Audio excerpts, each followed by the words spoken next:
She passed away on a Wednesday.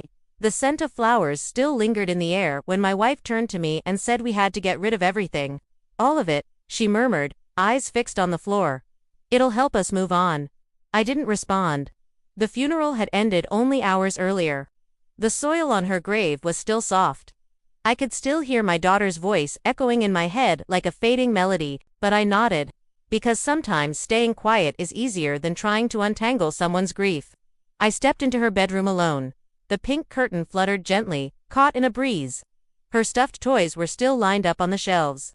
Her books, the ones I used to read when she couldn't fall asleep, still sat neatly stacked. Then I noticed something. A small folded note was tucked inside her unicorn diary on the desk. I unfolded it with trembling hands. 7 simple, childlike words. Daddy, if you're reading this, look under the bed right now and you'll understand everything. My chest tightened. I dropped to my knees, reached under the bed and pulled out a shoebox. Inside were hand-drawn pictures, letters, even receipts. All of them addressed to me. Only me.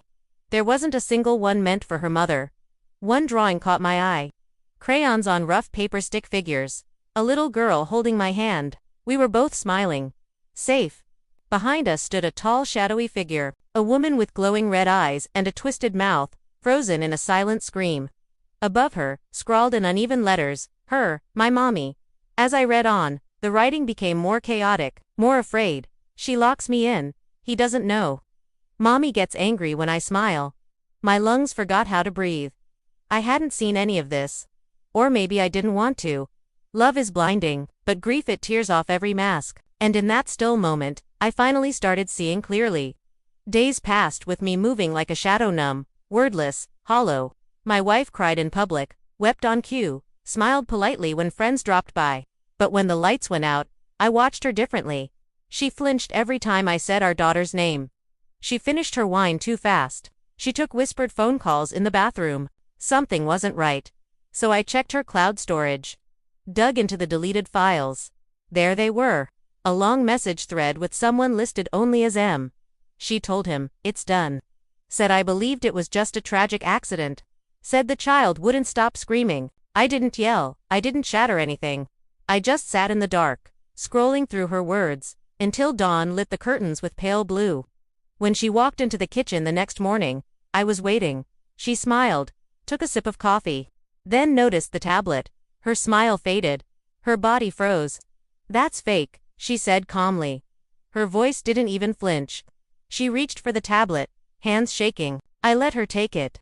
Then I slid a paper folder across the table, thick with documents. Pediatrician's notes. Psychological evaluations. Medical records. Signs of trauma. Bruises that didn't match the stories. Everything she had buried. Everything I had failed to face. She sat back slowly, her face drained of color. What are you going to do? She asked in a whisper. I looked at her, and in that moment, I stopped being her husband. The next morning, I handed her a packed suitcase. A one-way ticket rested on top.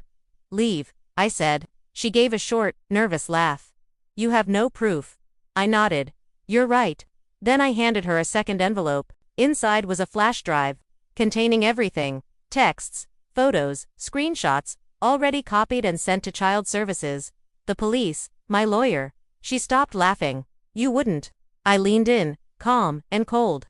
You made her afraid to live. You don't belong here anymore. She looked at me, no love, no hatred, only fear. For the first time, I saw fear in her eyes. And then, she left. The house feels emptier now, quiet, clinical, but her bedroom, I've left it untouched. The curtains still dance in the breeze. Her drawings still hang.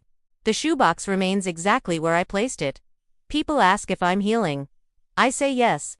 What I don't say is, some pain isn't meant to fade. Some truths don't bring comfort, they bring clarity. My daughter tried to warn me. I didn't listen then, but now I hear her every night. And I carry it with me because silence after the truth is worse than the betrayal itself. And she told me the truth. The only voice that ever truly mattered.